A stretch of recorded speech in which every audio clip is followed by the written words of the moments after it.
పరలోకమందున మా కన్న తండ్రి, రాత్రికాల సమయంలో తండ్రి మేమందరం తండ్రి మీ సన్నిధిలో కూడుకోవడానికి మీరు మా జీవితంలో చేసిన గొప్ప మేలుని బట్టి మీకే కృతజ్ఞత స్తుతులు చెల్లిస్తున్నాం తండ్రి. దేవా, ఈ రాత్రికాల సమయంలో తండ్రి మీ పిల్లలకు కొన్ని మాటలు చెప్పాలని నేను నిలబడి ఉండగా తండ్రి మీరు నాకు కావాల్సిన జ్ఞానాన్ని ఇవ్వండి తండ్రి. వినే మంచి మనసు మీ పిల్లలకు ఇవ్వండి తండ్రి. ఇగో తండ్రి, మీ మాటలు నేర్చుకోవాలని ఆలోచన వచ్చినప్పుడు తండ్రి మా హృదయాలు మీరే బలపరిచి మమ్మల్ని ముందుకు నడిపించమన్న తండ్రి. త్వరలో నా క్రీస్తు ప్రభుల వారి పేరిట అడిగేడుకుంటున్నాము కన్న తండ్రి. ఆమేన్. ప్రభునామం బట్టి అందరికీ వందనాలండి. ఈరోజు అబద్ధం ఏమండి, అబద్ధం పాఠం పేరే అబద్ధం అండి, మనిషి పేరు కాదండి. కొంతమంది పెట్టుకుంటారండి, ఏం పేరు అమ్మంటే అబద్ధం అంటారండి. పేర్లే అబద్ధాలు ఉంటాయండి.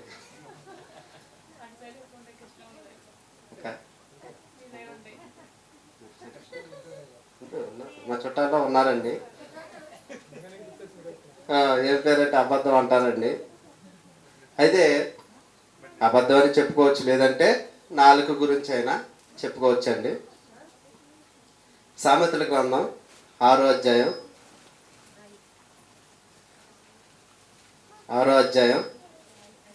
16-17 వచ్చినారండి.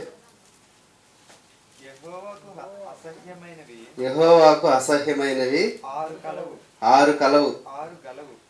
ఆరు కలవు, ఏడును ఆయనకు హేయములు. ఏమనగా అహంకార దృష్టియు, కళ్ళలాడు నాలికయు, నిరపరాధులను చంపు చేతులను, దుర్యోచనలు యోచించు హృదయమును, కీడు చేయుటకు త్వరపడు పరిగెత్తులెత్తు పాదములను, లేని వాటిని పలుకు అబద్ధ సాక్షి. ఇక్కడ 7 ఉన్నాయి, ఇంకోటి ఉందండి. అన్నదమ్ములతో జగడములు పుట్టించి వాడును. అన్నదమ్ములో కూడా జగడాలు పుట్టించే వాళ్ళు కూడా దేవుడు ఉన్నారు, కానీ దేవుడికి అసహ్యం అంటండి వీళ్ళు కూడా.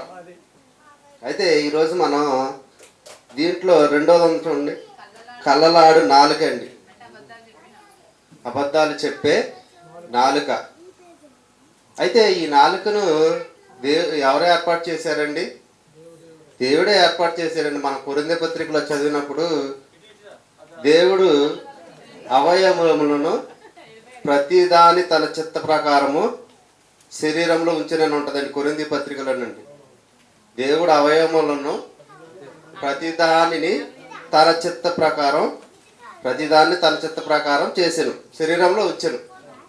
యేసు ప్రభువు వారి సందర్భంలో కూడా నాకు ఒక శరీరమును అమర్చితివి అని చెప్పడం కూడా జరుగుతుందండి. ఏమండి, ఇప్పుడు దొంగతనం, అదేవిధంగా నరహత్య, అబద్ధాలు ఆడటం, వీటిలో సులువైంది ఏదండి? సింపుల్గా అబద్ధం ఆడేస్తామండి, నాలుకేనండి. అంటే వీటిలో ప్రమాదకరమైనది ఏదండి? సింపుల్గా పాపం చేసేది ఏదండి? నాలుక. ఒకసారి ప్రకటన గ్రంథం తెద్దామండి, ఎంత ప్రమాదమో అబద్ధం ఆడితే ఎంత ప్రమాదం ఒకసారి చూద్దామండి. ప్రకటన 21:8 అండి.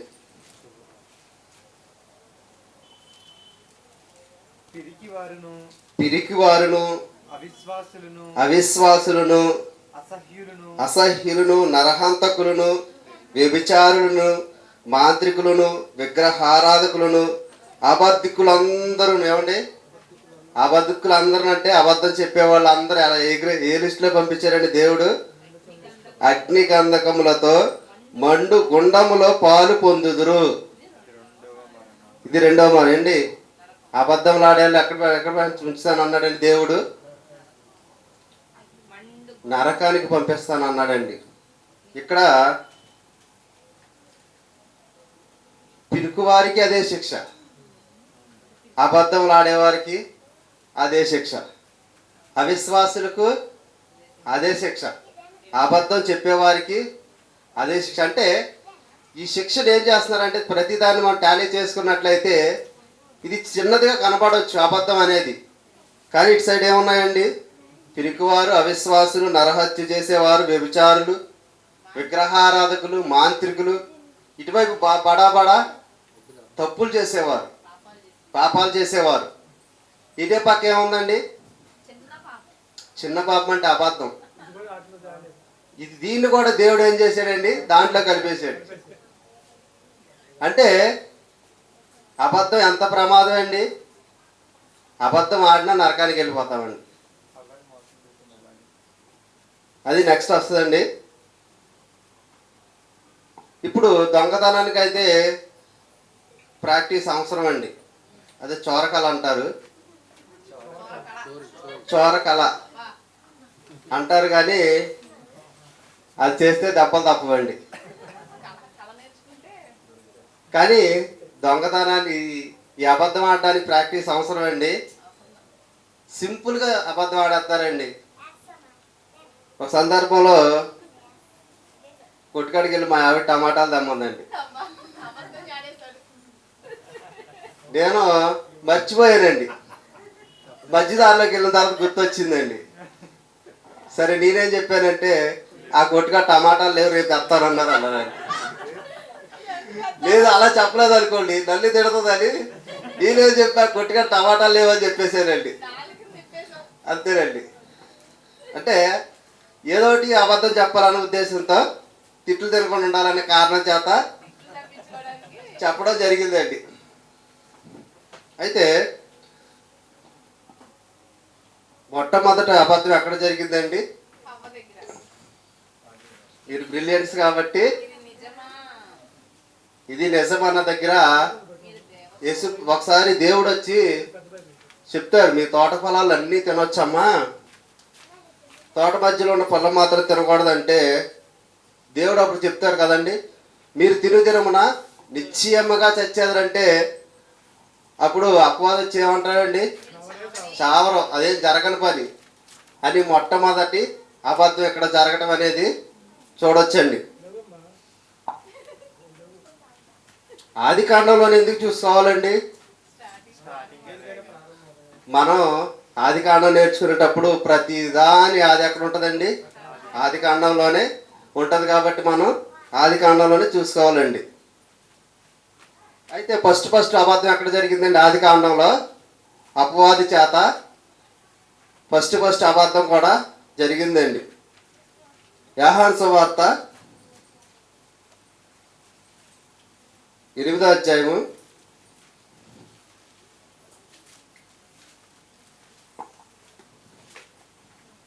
44వ వచనం. మీరు మీ తండ్రి యొక్క అపవాది సంబంధులు, మీ తండ్రి దురాశలు నెరవేర్చు కోరుచున్నారు. ఆది నుండి వాడు నరహంతకుడై ఉండి సత్యమందు నిలిచిన వాడు కాడు. ఏమండి, ఎప్పటి నుంచి అండి అపవాది ఉందండి? ఆది నుండి అంటే మొట్టమొదటి నుంచే అపవాది అనేవాడు అబద్ధికుడుగా ఉన్నాడండి. సత్యమందు నిలిచిన వాడు కాదు. వాని యందు సత్యమే లేదండి, అసలు నిజమనేదే లేదు. వాడు అబద్ధం ఆడినప్పుడు తన స్వభావం అనుసరించే మాట్లాడును. చెప్తానండి, తన స్వభావం అంటే ఇది నిజమా? తన స్వభావం అండి. అదేవిధంగా ఒకసారి పుస్తకం రాసేటప్పుడు సార్ ఒకసారి ఈ సందర్భాన్ని ప్రస్తావిస్తూ, నువ్వు మొగడవైతే రా, నా మీదకి రా అన్నట్టు రెచ్చగొడతారండి. తన స్వభావం ఎలా ఉంటుందంటేనండి, రెచ్చగొట్టే విధంగా ఉంటుందండి అపవాదండి. అంటే తన స్వభావాన్ని అలా అనుసరించి మాట్లాడడం అనేది జరుగుతుందండి. వాడు అబద్ధికుడును అబద్ధమునకు జనకుడునై ఉన్నాడు అంటండి. అబద్ధానికే తండ్రి అంటండి. ఏమండి, అబద్ధికుడు అబద్ధానికి జనకుడునై ఉన్నాడండి.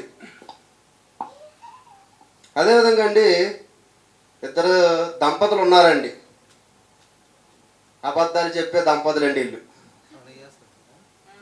అననీయ సఫీరా. వీళ్ళు ఏం చేశారండి? భూమిని అమ్మారండి. అమ్మిన తర్వాత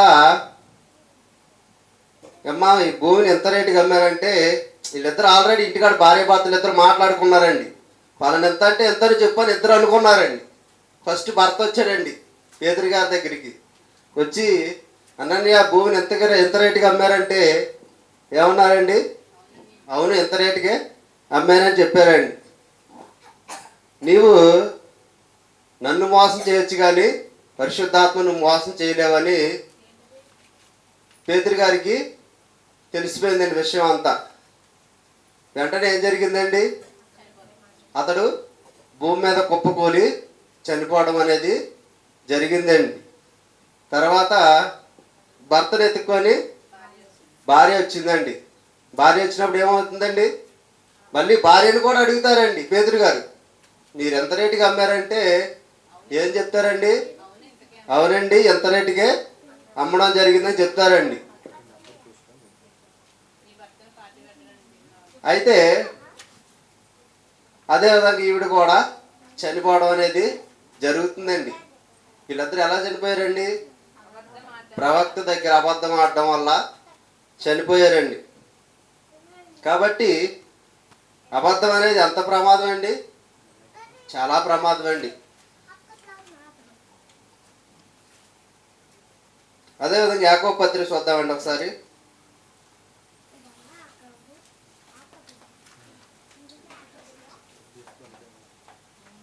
3వ అధ్యాయం అండి.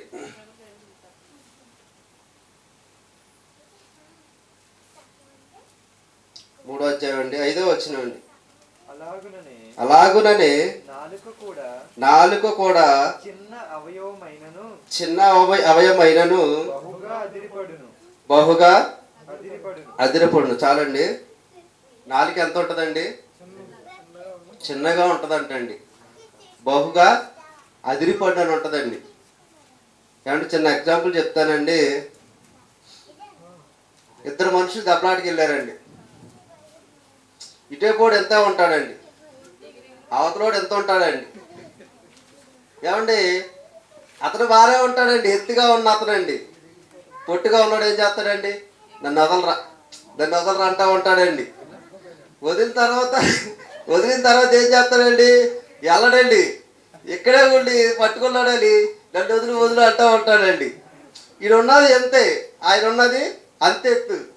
అంటే ఏం జరుగుతుందండి ఇక్కడ? చిన్నోళ్ళు అయినా సరే ఏం జరుగుతుందండి? అదిరి పడుతున్నారండి. బలశాలిగా ఎత్తుగా ఉన్నా సరే అణిగిమణిగి ఉండటం అనేది జరుగుతుందండి. అదేవిధంగా నాలుక ఎంత ఉందండి? శరీరంతో పోల్చుకుంటే నాలుక ఎంత ఉంటుందండి? 3 అంగుళాలు 4 అంగుళాలు ఉంటుందండి సుమారుగా. చిన్న అవయవం, సరే చిన్న అవయవం అది. అయినా సరే ఏం చేస్తుందండి? మొత్తం యావత్ బాడీని మొత్తం కంట్రోల్లో తెచ్చేసుకుంటుందండి. ఏం చేస్తుందంటండి? ఎగిరి పడుతుందంటండి. తర్వాత చదువుకుందామండి. అదే వచ్చిన ఒక కంటిన్యూ. ఎంత కొంచెం నిప్పు ఎంత విస్తారమైన అడవిని తగలబెట్టినామండి. అడవిని తగలబెట్టేటప్పుడు ఒకేసారి పెద్ద మాట తగలబెట్టదండి. చిన్న నిప్పురవ్వ ఉంటుందండి. ఆ నిప్పురవ్వ ఏం చేస్తుందండి? కొంచెం కొంచెం కొంచెం కొంచెం కాలి పెద్ద అడవైనా సరే తగలాడిపోతూ ఉంటుందండి. అదేవిధంగా నాలుగు కూడా అగ్నితో పోల్చడం అనేది జరిగిందండి. 6వ వచనం ఒక నాలుక అగ్నియే, నాలుక మన అవయవంలో ఉంచబడిన పాప ప్రపంచమై సర్వ శరీరమునకు మాలిన్యం కలుగు చేయొచ్చు, ప్రకృతి చక్రమునకు చిచ్చు పెట్టును. ఏమండి చాలా చెప్తానక్క. నాలుక మాటల వల్ల ఏమవుతుందండి? అగ్ని వంటిదండి మాటలు కూడా. చిన్న మాటల వల్ల యుద్ధాలు కూడా జరుగుతాయండి. దేశాల మధ్య యుద్ధాలు జరుగుతాయండి. అదేవిధంగా కుటుంబాల మధ్య కూడా యుద్ధాలు జరగటం జరుగుతుందండి. దేనివల్ల అండి? ఒక నాలుక మాట వల్లండి. అంత భయంకరమైన నాలుక అండి. ఈ నాలుక దేనికి కేంద్రం అని చెప్పారండి? పాప ప్రపంచం అంటండి. నాలుకతోనే ఆడిన మాటల వల్లనే ఈరోజు అనేక ఇబ్బందులు పడుతున్నారండి. ఫోన్లో మాట్లాడుకుంటే ఇద్దరు లవర్స్ ఎలా మాట్లాడుకుంటారండి?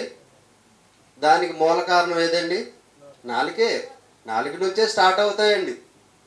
దాన్ని ఏమని పెట్టాడండి దేవుడు? పాప ప్రపంచం అని పెట్టారండి. అంత ఘోరమైందండి నాలుకండి. కాబట్టి మనం ఏం చేయాలండి? నాలుకను కంట్రోల్లో ఉంచుకోవాలండి. లేదంటే దానివల్ల చాలా ఇబ్బందులు అనేది ఎదుర్కొంటామండి.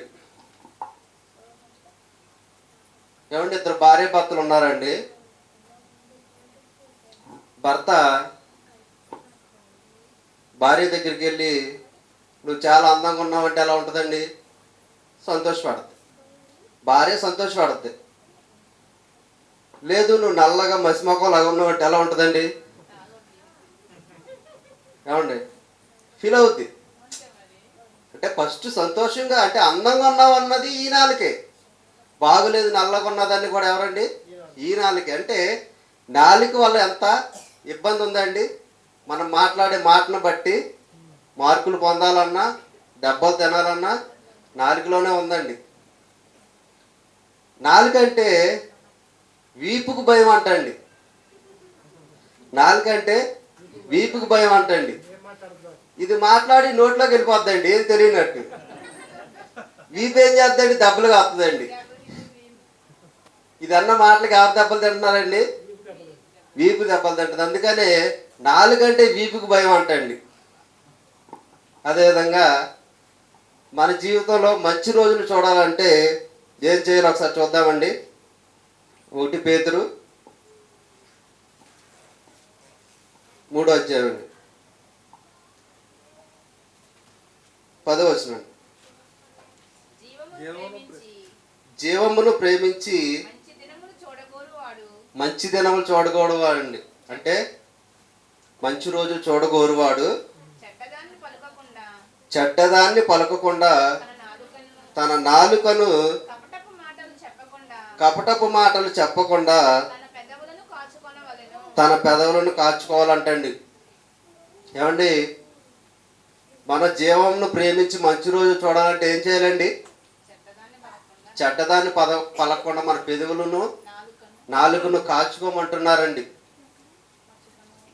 లేదంటే మనం జీవ మార్గమును పొందలేము. అదేవిధంగా మంచి రోజు చూడలేమండి. ఏమండి మంచి రోజు చూడలేమంటే ఎవరు కనబడితే వాళ్ళు తిట్టుకుంటూ వెళ్ళిపోతుంటే మంచి రోజులు ఎలా వస్తాయండి? నాలుకను కాచుకోకుండా నోటుకు వచ్చి తిట్టుకొని వెళ్ళిపోతుంటే అందరితో ఏమి మంచి రోజులు వస్తాయండి? రావు. చెడ్డ రోజులే వస్తాయండి. ప్రతిరోజు దెబ్బలు తింటూనే ఉంటామండి. ఎందుకనండి? నాలుక వలన. అదే ఇంకోవచ్చు చూసుకుందామండి. రోమాపత్రిక 3:13 అండి. వారి గొంతుక ఎలాంటిదండి? తెరిచిన సమాధి అంటే మూసేసిన సమాధి ఎలా ఉంటుందండి? వాసన రాదు. పాతి పెట్టిన తర్వాత మూసేస్తే వాసన రాదు, ప్రశాంతంగా ఉంటుందండి. సమాధి తెరిస్తే ఎలా ఉంటుందండి? సమస్త కల్మషం చేత నిండి ఉన్న వాళ్ళు ఏమవుద్దండి? దుర్వాసన రావడం అనేది జరుగుతుందండి. ఎలా ఉందంటండి? వారి గొంతుక తెరచిన సమాధి తమ నాలుకతో మోసం చేయుదురు. వారి పెదవుల కింద సర్ప విషయం ఉందంటండి. నాలుక కింద ఏముందండి? పాముల విషయం ఉందంటండి. అంటే అంత ప్రమాదం అండి నాలుకతో. ఏమండి ఎలా ఉంటుందంటేనండి ఏమండి బాగున్నారని అడిగితే మేము బాగోకూడదా? నాశనం అయిపోవాలా? మీకు ఇష్టం లేదా మేము బాగోవడం? మనం ఏ ఉద్దేశంతో అడిగామండి? ఏమండి బాగున్నారని అడిగాం మనం. వాళ్ళని పలకరిస్తే అలా అలా అనుకున్నారండి. బాగోకూడదా? మేము నాశనం అయిపోవాలా? ఎప్పుడు ఇలా ఆలోచిస్తూ ఉంటారండి. అంటే అంత ప్రమాదం అండి నాలుక. తెరిచిన సమాధి అంటే ఇలా ప్రమాదంగా వీళ్ళు ఉన్నారండి. అదే వచ్చిన దావీదు గారు మాట్లాడతారు. ఒకసారి చూద్దామండి. కీర్తనలో 39 అధ్యాయం అండి. కరెక్ట్గా సరిపోద్దండి ఈ వచనానికి. కీర్తనలు 39 అధ్యాయం 1-2 వచనాలండి. నా నాలుకతో పాపము చేయకుండానట్లు నా మార్గములను జాగ్రత్తగా చూచుకొందును. భక్తిహీనులు నా ఎదురునున్నప్పుడు నా నోటికి చిక్కము ఉంచుకొందును అనుకుంది. 2వ వచనం కూడా చదవండి ఒకసారి. నేను ఏమీ మాట్లాడక మౌనినైతిని. క్షేమమును గూర్చి అయినను పలుకక. ఏమండి, క్షేమమును గూర్చి మాట్లాడటం కూడా ఇబ్బందిగా ఉందంటండి. మౌనంగానే ఉండాలంటండి. క్షేమంగా కూడా అడగకూడదు అంటండి. ఏమండి, ఎక్కడికి వెళ్ళి వచ్చారంటే, ఎక్కడికి వెళ్ళి వచ్చారు మీకు చెప్పాలా అంటే నీకు అవసరం అన్నట్లుగా, అంటే వ్యతిరేకంగా మాట్లాడతారండి. వీళ్ళ నాలుక అంత ప్రమాదంగా ఉంటుందండి. అంటే క్షేమం గురించి కూడా మనం అడగకూడదు అంటండి. ఇలాంటి వారు కూడా సమాజంలో ఉన్నారండి.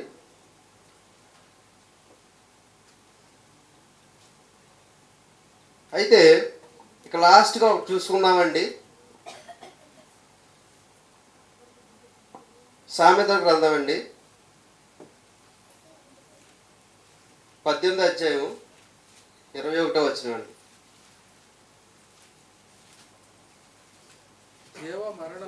జీవ మరణములు నాలుక వశమండి.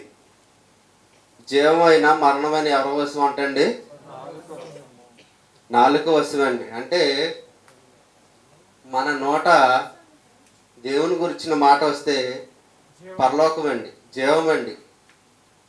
లేదు మనకు నచ్చినట్లుగా మనం ఏది పడితే అది మాట్లాడితే నరకం అండి.